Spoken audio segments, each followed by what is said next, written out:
Cuma saudara, bila kita bercakap soal pertandingan, soal pilihan raya, cuma saya nampaknya sekarang ni isu lompat parti ni masih lagi didengungkan. Itu yang saya rasa kadang-kadang kena ajar ni. That's why saya bagi tahu. Sebab itu saya tak malam minta agar Yang Amat Berhormat Datuk Seri Anwar Ibrahim, kalau dia mengatakan bahawa ada bukti dan sebagainya, laksanakanlah. Tak ada perlu lagi kita memberi ruang kepada orang yang sentiasa melihat kalau boleh mau menjatuhkan pimpinan kerajaan. Saya rasa tak perlu lagi lah untuk kita bersikap apologetik. Kalau terbukti mereka ada kesalahan, terus sajalah. Kalau tidak, ini tak selesai lagi. Sampai bila kita nak melihat pimpinan negara menyantuni ekonomi, menyantuni kehidupan rakyat. Kalau asyik berpolitik tak henti-henti. Lepas langkah Sheraton, langkah itu, langkah ini, berapa langkah nak bawa?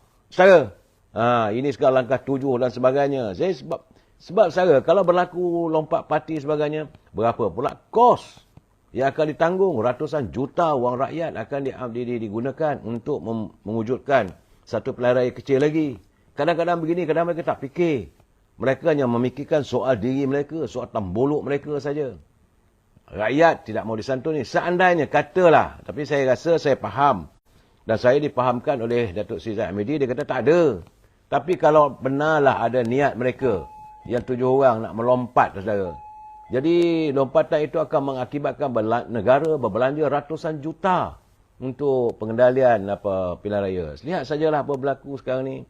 Dalam keadaan kerana kemalangan, berlaku kematian, saudara. Dan tentulah ini melibatkan wang negara.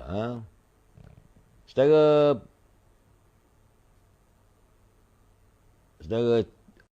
Cik Lee dia kata masalahnya Perdana Menteri sudah keliru, tak ada hala tuju. Saya tak tahulah dalam keadaan begitu, itu penilaian anda. Tapi saya minta agar Yang Amat Perdana Menteri dalam kerajaan pimpinannya bertegaslah pada pelaku-pelaku yang terlibat dalam kegiatan rasuah dan sebagainya, saudara. Sebab saya melihat, saudara, bahawa kita nak bertanya lah bagaimana tentang isu, saya ingat tak silap saya bulan berapa tadi. Ada laporan daripada The Corporate Secret. The Corporate Secret ni ada laporan yang mendedahkan bagaimana seorang ahli Dewan Undangan Negeri, dia dah menang dah pun, saudara, dari Negeri Selangor. Beliau dikatakan telah pun membuat pengakuan bagaimana beliau merupakan bekas pegawai kepada seorang mantan menteri terlibat dengan skandal rasuah dalam pembelian helikopter MD530G bernilai 321.9 juta yang hampir gagal dibekalkan kepada Kementerian Pertahanan dan Kerajaan Malaysia. Jadi katanya lebih separuh dana projek itu lesap dan sudah dibayar pada orang tertentu. Jadi keadaan begini sepatutnya lah. Maka apa jadi? Jadi saya haraplah agak SPRM selain nak buru menantu Tan Sri Muhyiddin Adlan Barhan, jadi kena buka balik file-file. Dibuka semula, saudara, file-file mereka yang terlibat dalam penyalahgunaan kuasa, dalam keterlibatan dengan rasuah. Sebab jelas, saudara, kalau mengikut daripada laporan daripada The Corporate Secret, jumlahnya bukan sedikit. Saya tak boleh sebut nama orang tu, saudara, tapi adalah pada saya. Itu keadaannya. Dia bekas pegawai dan sekarang dah jadi wakil rakyat. Kita tak kisahlah kau jadi wakil rakyat pun, kalau tak betul kena bawa ke depan lah. Sebab itu hari ini heboh satu Melaya, saudara. Akhirnya semalam banyak orang berteka-teki. Tapi jelas hari ini dia mengaku bahawa Lembaga Hasil Dalam Negeri telah pun membeku akaun Ketua Pembangkang dan juga keluarganya, itu Datuk Hamzah Zainuddin. Sebab dia buat perakuan, bolehlah saya jelaskan. Tidak kita boleh cakap bahawa pimpinan pembangkang je lah, saudara. Tapi bila dah mengaku bahawa benar, dia kata Lembaga Hasil Dalam Negeri telah pun mengambil tindakan membekukan akaun bank miliknya dan ahli keluarganya. Saudara, ini disahkan oleh beliau sendiri. Dan sekarang ni bila dia mengatakan bahawa itu adalah tindakan zalim, saya bila disebutkan tindakan zalim, saya senyum, saudara. Inilah orang kata kadang-kadang kifarat.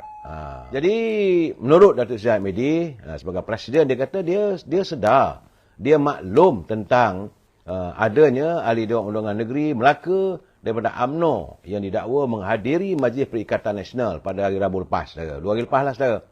Jadi, kata Datuk Zahid, beliau akan mengenal pasti semua, saya akan terima laporan itu dan kita akan lakukan sesuatu. Jadi, bagi saya mudah saja. Tak payah tunggu apa-apa lagi. Kalau mereka sudah pun menentang parti kita, pecat je lah. Nak buat macam mana? Tak boleh disimpan lama-lama. Lagi lama disimpan, maka akan menjadi duri dalam daging, gunting dalam lipatan, saudara. Itu menurut beliau semalam lah, saudara. Dan pada kemarin, media melaporkan bahawa adun rembia, itu adun rembia Datuk Muhammad Jailani Khamis. Maka dengan sendirinya, bila dia hadir pada parti lain, dengan sendirinya gugurlah keahliannya. Inilah akibat, memang saudara, inilah yang dialami oleh UMNO. Tak sunyi-sunyi dengan hadirnya. Saudara Zizah Jane, terima kasih, Sekutu Mawar Merah, saudara.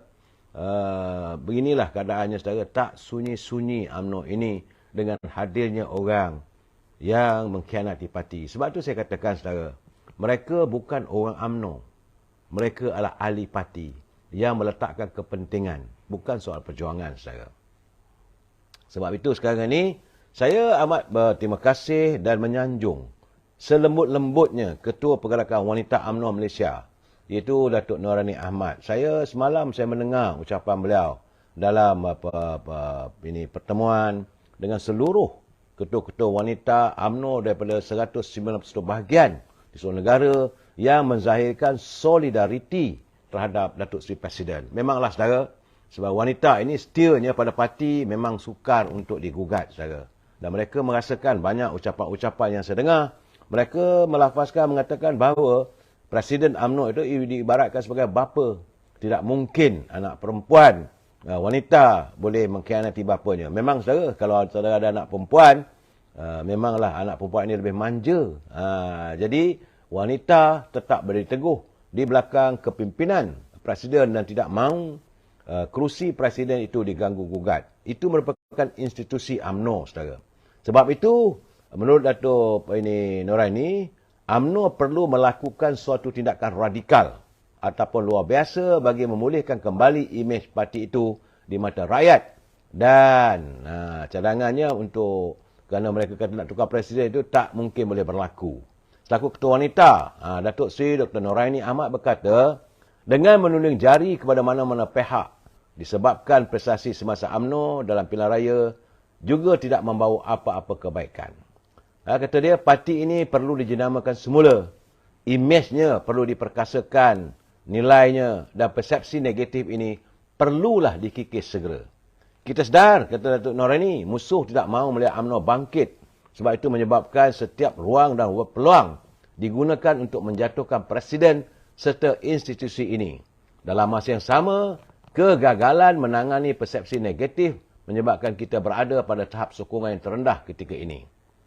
Itu kata beliau adalah himpunan solidariti wanita UMNO bersama Presiden.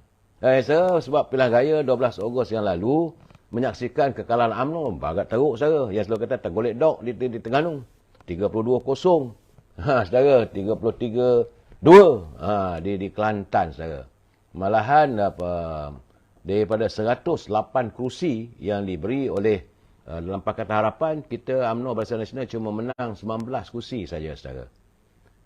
Sebab itu, menurut Datuk Noraini, cubaan untuk merosakkan institusi itu bukan perkara baru, malah telah bermula sejak penubuhan parti itu lagi. Tak pelik katanya, apabila Presiden kita dikecam begitu hebat sekarang. Jadi perlu diingat, beliau merupakan Presiden UMNO pertama yang tidak menguasai pentadbiran kerajaan sewaktu dilantik memegang jawatan sebagai Presiden parti. Itu jelas Ketua Wanita dan wanita UMNO sedar benda itu. Baik, saudara. Itu berhubung tentang kedudukan Presiden yang wanita berdiri teguh. Dan hari ini juga, saudara, tadi selepas solat Jumaat di bangunan Datuk On, pekarangan di hadapan dekat foyer tu, depan tu, saudara, maka lebih kurang 30 NGO.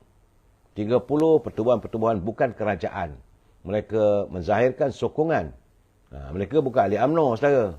Mereka adalah pimpinan NGO, iaitu pimpinan pertubuhan bukan kerajaan, yang menuntut agar janganlah lagi diwujudkan persepsi yang bukan-bukan. Sebab itu menurut Datuk Saudara Syahuddin Embun, Beliau melaku penganjur, dia kata dalam waktu terdekat, mungkin pada 30 bulan nanti, dia akan mengumpulkan seramai lagi untuk NGO seluruh negara untuk menzahirkan keteguhan mereka berdiri teguh di belakang Presiden UMNO. Begitu keadaan saya. Cuma kita tak tahu lagi macam mana puteri dengan wanita.